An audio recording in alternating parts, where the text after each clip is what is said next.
Hello, hello, and welcome back to TwoSun Tuesday. I have a really new model right in front of me here. This is a Jelly Jerry. As you can see, this is a front flipper. Let's go ahead and open that guy up. Yeah, you see we got a really nice drop point blade going on here.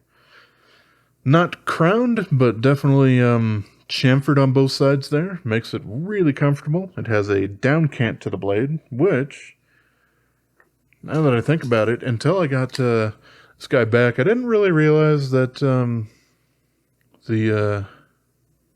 Benchmade 940 had a bit of a down cant to the blade to it. A little strange, but there we go. That definitely helps give you a little bit more power into cuts as it kind of angles the blade a little bit more for you. And yeah, this thing has a really, really nice slicey grind to it. As you can say, nears makes no difference is a full flat grind. We have a little tiny bit up top here, which is stonewashed. There we go. This is in D2 at the moment. And yeah, we can see we have this interesting G10 going on here. It's not the first time that I've seen this, but I am a fan. The first time that I did see it was with this guy. This was I guess one of the upgraded budget versions of the TS343. This just had black and white, as we can see here, but it does have that, what I've ended up calling a topographic kind of look to it. Really attractive. However, quite a bit later, there was the TS343 from Night Morning. This is a front flipper as well. And yeah, it has that same kind of G10 going on there. This one's quite a bit different. Very, very Persian-esque. But yes, so this is another one that's using that same G10 kind of stuff going on there. And I really like the looks of this stuff. You know, this is one of a few knives that I've seen that has titanium and G10. And some people are probably not the hugest fan of that because, you know, almost always when you think titanium, if you're going to have a scale material, well, it's got to be carbon fiber. And, hey, I mean, there's no problems with any of that, but that's what this model comes in, and I absolutely enjoy it. The titanium that we have here is actually anodized, just slightly bronze. Let's see if I can't find another titanium TwoSun that would be in its standard color there. So yeah, you can see that it does have a bit of that gold tinge to it, and I like that quite a bit. So what I actually find a little bit interesting about this guy here is I got it in and contacted Jelly Jerry on the old Instagram, and kind of asked him what his thoughts were for a name for this thing, and he didn't have one, and asked if I wanted to try to name it, and well, I gave it my best shot, and he liked one of them. I threw out two ideas, both of them kind of in the same realm of thinking, because it's very fluid looking. You know, has a lot of fluid lines to it, and also has just a little tiny bit of a droop sort of thing going on there. I came up with two words for it. The first one would be aqueous, which would be of water, or something like that.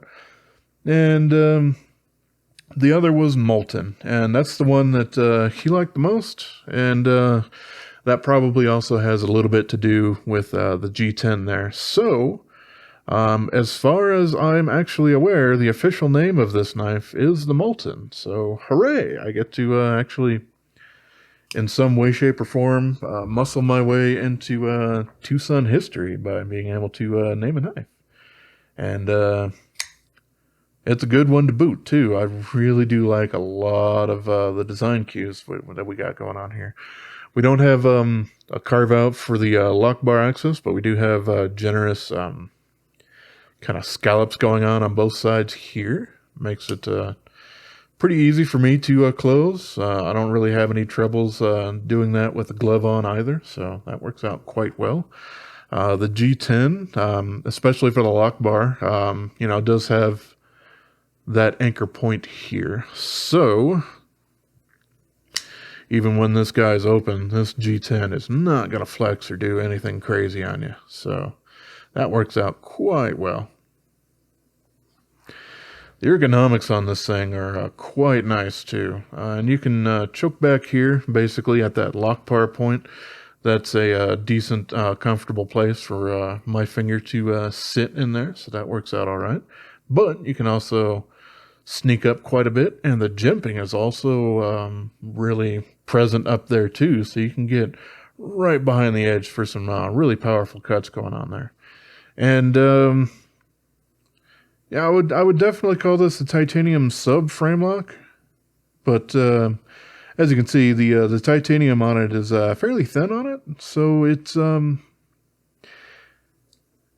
not quite as heavy as you might think that it might be. Let's see, I got my notebook over to the side here. So we got 3.82 ounces, or 108 grams on this guy, which really isn't bad for the fact that you have 3.57 inches worth of blade on this guy here. Or 90.6 millimeters, if that's more your speed. The blade stock thickness on here is 3.85 millimeters. At least that's what I ended up measuring. But as you can see, yeah, with the full flat grind, the geometry ends up working out quite well, and it also helps it with the action on the close there, of course. And the thickness that we got here is 0.54, so a little more than half an inch, just a little bit thicker than a Spyderco PM2. And it's or about 13.7 millimeters there. So what I can't quite do with a whole lot of reliability is actually be able to top flip the thing. As far as I'm concerned, this thing is a front flipper only, but that's perfectly fine with me. How about if I go on to a couple of blade size comparisons here? There it is with the Spyderco PM2. And, well, there's the Endura. You see, yeah, it actually is pretty close in size to the Endura. Looks quite a bit less aggressive than this old guy here does, but that's perfectly fine. Let's see, for the Benchmade side of things, I got, newly back from the spa, 940, and, well, there we go with the bug out.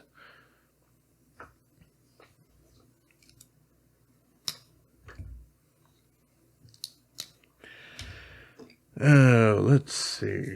Oh, why not? We got the K-Bar Folding Hunter, and because it's sitting right in front of me, and a lot of people have the thing, there's a QSB Penguin. Yeah, it's definitely larger than those. Oh. Alright, yep. Keep pulling knives out. There's the Ontario Rat number 1, which the blade on it is fairly similar. The handle's a little bit longer, but you have just a touch more sharpened edge on there. But yeah, this thing is pretty darn fantastic. You don't really have a whole lot in the way of a guard there from having a flipper tab or anything like that. So if you do plan on doing a lot of piercing cuts and things like that, you might want to grip it back so that once you're doing that, it will go into your palm instead of sliding through your palm and having your fingers meet an ugly fate that I have recently seen happen to well, it's not my cousin, but it's a cousin of the person I'm living with here. So yeah, ugly stuff where it'll cut through tendons, and it's really difficult to heal that. But if you actually use a knife responsibly and all that sort of stuff, you're not really going to have that problem. Also, the blade is kind of close to the top here. However, not dangerously so. Like if I really dug just down in there with my pinky, Sure, I could probably touch the blade, but this is not what I would consider to have one of those snaggle teeth that I mentioned, where the blade comes up way too close to the top there and can get you when you're reaching down into your pocket or something like that. Yeah, I really, really do like this design. Works out quite well. The pocket clip works out nice. We have a little bit of a weight relieving on there as well that goes along with that center groove there in the G10. Mounted there at the end. It is mounted into it only with one pocket screw there, but we don't have really... we have acute angles going on with it, and it is into G10, so this thing really isn't going to cause you any problems like some softer micarta might. So, yes, like I said, this thing is quite new. Right now, TwoSun really hasn't been posting a whole lot on their eBay page, mostly because I do believe that they have another one of those pandemic lockdown kind of things in the area.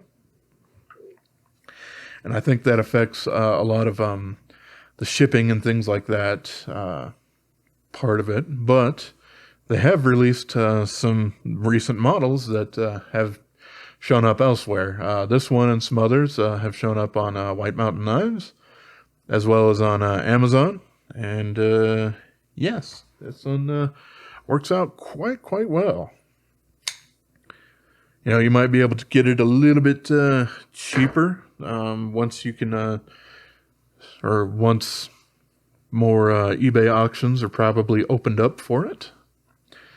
But as it is right now, I believe I paid like $109 for that, which seems to be around the going rate for most of their frame lock models, and just a little bit more if you want to get the M390 or something like that in there. But yeah, if you really are looking for a more of a slender gentleman's kind of knife that has a little bit more playful kind of look to it than just the carbon fiber there, then this guy is probably pretty darn up your alley. You know, I can't really speak for you in particular, but I really do enjoy this model.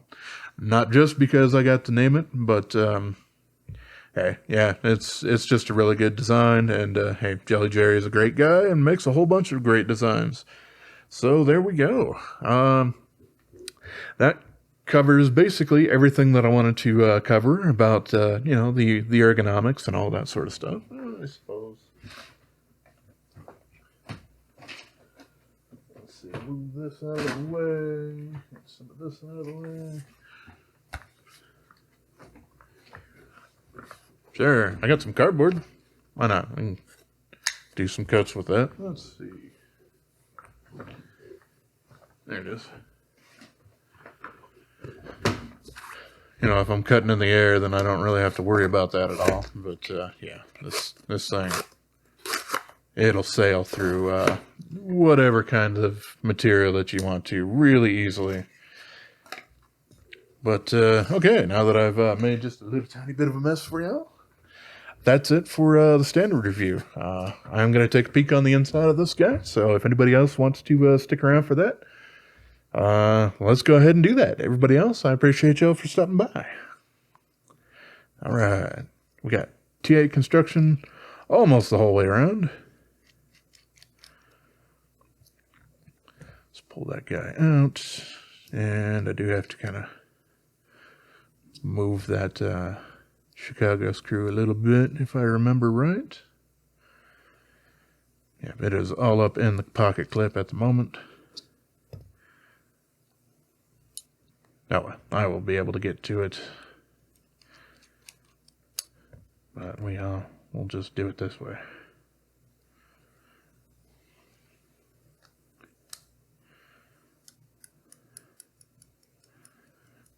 Knock, knock, knock. I'm coming in. At least I want to come in. Feel like the big bad wolf over here.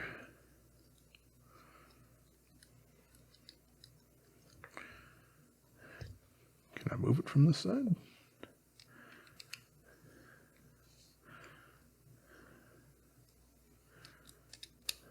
Yeah, there we go.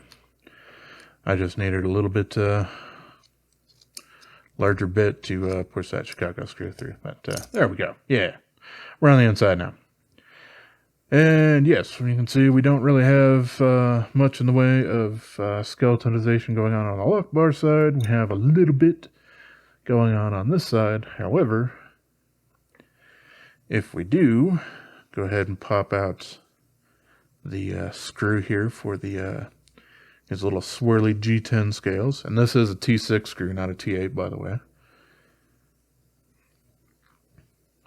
And we can pull that off and see that, yeah, that's why we have most of the weight relieving factor going on the front side.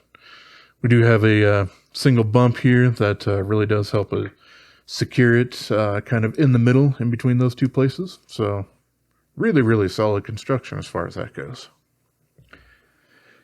We got a little back spacer here that's basically anodized at the same time.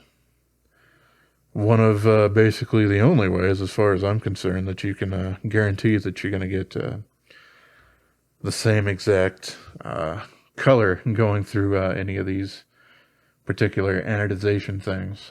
Because you can try as much as you want to absolutely match a voltage, but depending on how much mass of it that's going in there and the exact time, it's much easier if you want to match absolutely everything to the same color. Just do it all at once. That way, it's at least consistent with itself. So there you go. We got internal blade stop pin there. Works out quite well. Oops, there goes that particular guy. And we do have a D-shaped pivot, as they have been implementing for quite some time at this point, which is great. I shall go ahead and secure that little T6 screw back on there. And we do have these guys right here. These are titanium as well, so if you do want to anodize them a different color or something like that, and they are polished, so they have just a little bit of a different finish. So hey, if you want to add even more of a pop of color, you can definitely do that and make it your own. All right, welcome to wrist cam yet again, as I put that pivot back in there. So yeah, that pocket clip is maybe just a little tiny bit fiddly, more than some others for trying to get it out.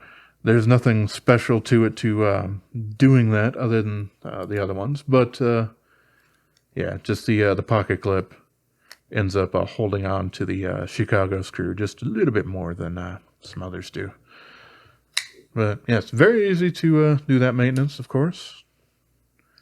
And of course, I've put the pivot just a little bit too tight. Yeah, nice and rock solid and drop shotty. Sweet. All right, well, there we go. That's the TS343 Molten from Jelly Jerry. As always, I appreciate y'all for watching, and have yourself a wonderful rest of your day, yo. Subscribe.